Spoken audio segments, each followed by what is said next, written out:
when we designed the LMS, a lot of the features, because we're getting into the realm of risk management, a lot of the features are really tailored more toward your management team, supervisors. There's a lot going on here. Even in the basic work screens, we have panels within the work screens that are showing things like charts and graphs that may or may not be suitable for your frontline agents, but are definitely helpful for your supervisors and above. And so so where does our basic design as an LMS lean? Well, it's interesting. It's most LMSs definitely are leaning at the frontline agent. I would say our LMS is kind of leaning more, not hard at the agent, but actually we got great features for the agent, but we got a lot of stuff that was really aimed at the supervisor or the manager or higher ups within the department. So we thought, certainly we're marketing and selling our product as a standalone LMS. Okay, number one.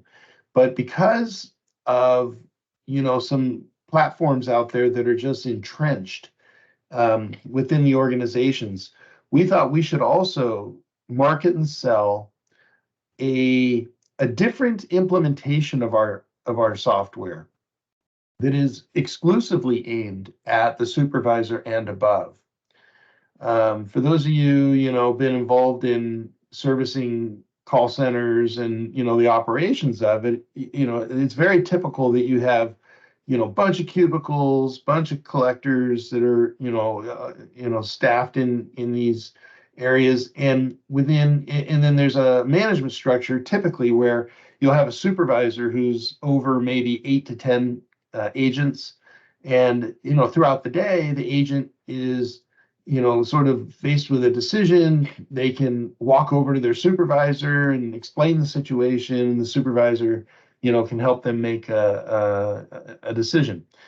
And in this idea is where that supervisor can pull up the Insights product.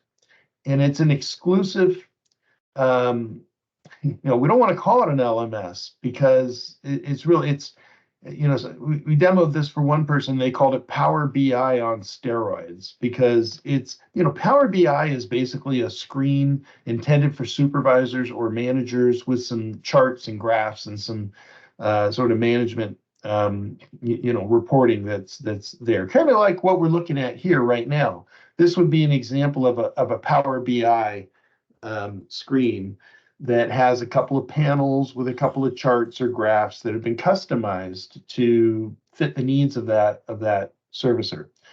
But this is kind of where Power BI stops. And this is only scratching the surface for our version of Power BI, that we call Insights. With us, certainly a manager or management or somebody can come here and see this dashboard with some high-level things. They can see the delinquency buckets, repo inventory. We have our potential delinquency approach at measuring, collection goals, and you can see how you're pacing throughout the month towards your month-end goal. We have a leaderboard where you can see which collectors are collecting the most payments, most cures, entering the most notes, best delinquency. So this is kind of our executive dashboard view.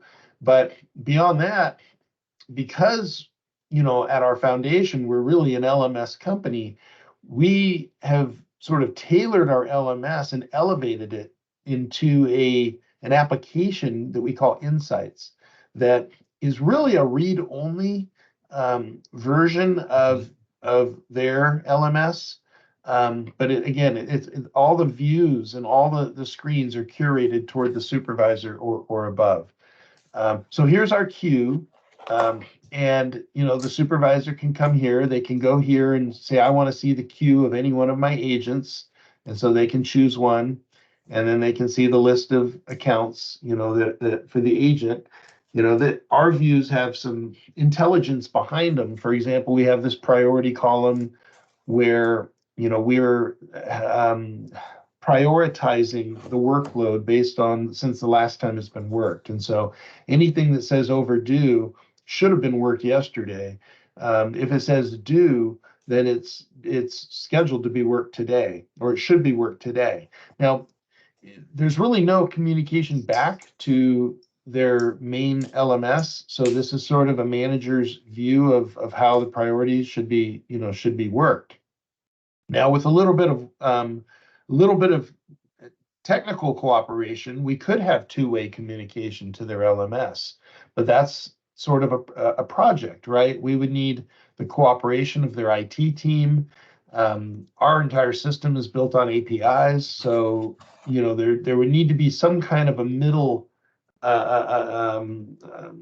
technology piece that would allow two-way communication going back and forth.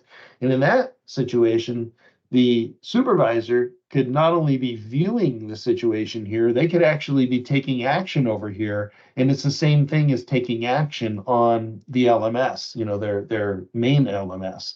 So that's also an option, just so we understand. But the basic idea of Insights was one-way communication, where every morning we would receive a data file that would, from last night's updates on their platform, and it would, basically snap our platform to reality with their platform, or synchronize it.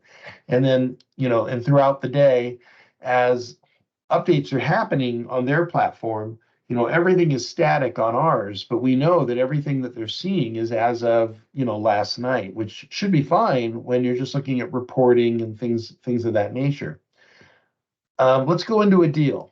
So we go into a deal and pretend you're a supervisor out on the floor, and your agent, comes up to you and has a question about a deal. Well, you can just pull up that account either by search, or you can pull it up from the agent's queue, like we just saw. We're in this curated view that's really meant for a manager to be looking at, and you'll see some things you're not normally going to see on another LMS. You're going to see this chart over here on the right, odds of roll, which has behavioral scoring models behind the scenes that are driving this. And this little yellow needle is pointing to the statistical odds that this account is either going to roll to a deeper state of delinquency this month, or that it's going to cure, because the customer, statistically, the odds are showing that they're probably going to make a payment this month. So, we can go next and flip through, to the next account, and you'll see the odds of roll. On this account, the needle is now pointing more on the left side, 58% odds that they are going to make a payment. And so, we got, I think there's 8 scorecard models under the hood that's driving this odds of roll. But it's kind of nice as a supervisor to just kind of at a glance, get a statistical advice in terms of what the odds are is going on with this account. We have this, this activity timeline chart, which is looking at the last 30-day history of notes that have been entered in the system, or promise to pays that have been taken. Broken promise to pays, like in this case, we see a red B, which means there was a promise back here. It was a pretty long promise. It was a 2-week later kind of a promise to pay. But then when the date came and went, it looks like they never made the payment. So it turned into a broken promise. So, you're getting at a glance a little viewpoint of either payments, promises, notes that have been entered. We can add a note really quickly.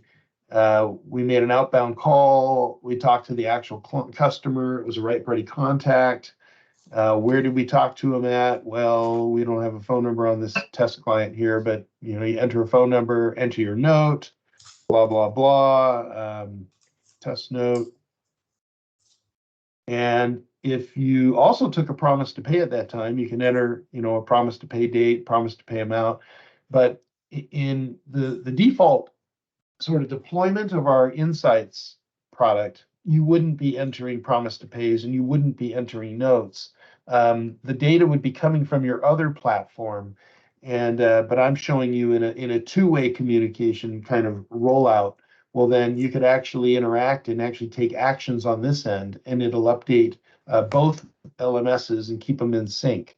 But I'm just showing an example. We just took a note, and now another icon shows up on the landscape here, and you're getting an idea of, the frequency of notes, what time of the day the notes are showing up. We can also adjust this to a payments view, and let me go to an account that actually has some payments. Okay, this account, there was one payment that was taken here in January of 24, so a $250 payment. Let's see. Yeah, I guess we can't pay attention to the dates on here because this is our test client. But a payment history, go to another account and see. A payment history will appear here from the beginning of the term all the way to the end of the scheduled term, and you'll see kind of where the payments fall. We also have a buckets view that'll show you the delinquency buckets month by month. This account was in bucket 1, and then in February, which today just happens to be the first day of February, we're in bucket 2 now, so they did not make a payment. And so that's another view you get. We have the risk grades, A, B, C, D, and E. And these risk grades are based on the likelihood of default times the net balance on the account is sort of baked into what the overall risk is of this account. And this account here is a risk grade of an A, which is the highest risk. So this account carries a high likelihood of default, and you can see the breakdown here in the scatter plot. The yellow dot represents this customer. The blue dots are the backdrop of all the other customers and where they fall with their risk grades based on this net balance at risk. So this account has a 23.4% likelihood of default. This account also has a net balance of about $3,000. Let's see, what is the net balance? 2305. And so when you multiply 2305 times 23.4%, you get $539, which is the true net balance at risk on this account right now. And we measure that on all the past due accounts, and the ones with the highest net balance at risk values are going to be getting the A, and so on and so forth. So this viewpoint and just having a risk grade is something that you're most likely not having on your current LMS platform. And so by providing that information here, your management team has the decision support information. If they're trying to decide, should I repo a car right now, or should I just keep working the account for another month and let's see how it goes. A lot of good information here that's going to help them make that educated decision. Speaking of that exact decision is, should I repo the car right now? Well, we have this great LTV chart that is showing you the components of loan to value on a timeline. And so for this account, we can see that the blue curve is the principal balance forecasted going 5 years into the future, and kind of where the principal balance is today, which is the yellow dot. And then we see the red line, which is the collateral value or the depreciation curve of the vehicle. And we can see that right now we're actually in pretty good shape because the car is worth more. You see the one yellow dot is above the other yellow dot. The car is worth more than what we owe on the car on the balance. And so we're in a good shape on LTV. The current LTV is 85%, so we're below 100%. But you'll see in the future there is going to be a period where we're actually upside down, and the LTV is going to go over 100%, so that we're basically forecasting at that point in time, if we repo the car and the account goes to charge off, we're going to lose money. So this little viewpoint is very interesting and very handy to an executive who has to make an executive decision, because we're helping to guide them with these tools and these aids that give them the viewpoints at a quick glance as to what's going on with the account. So that's the idea behind the Insights product. Again, there could be read-only deployment, which means data from your system comes into our system, either once a day, or it could be refreshed several times a day, or heck, it could be refreshed every minute if that was the desire. But there will be some cooperation on the initial setup of this with your IT team, to go ahead and get that part going. If you're looking for something a little more sophisticated, then we could have two-way communication, in which case, yeah, your management team can actually make notes, enter things on our platform, and it would go ahead and update, your platform. And the two-way communication keeps things in sync in both directions. That's a little more of a complex setup, but that's easily doable. And it just requires the coordination of both IT departments to get that set up correctly.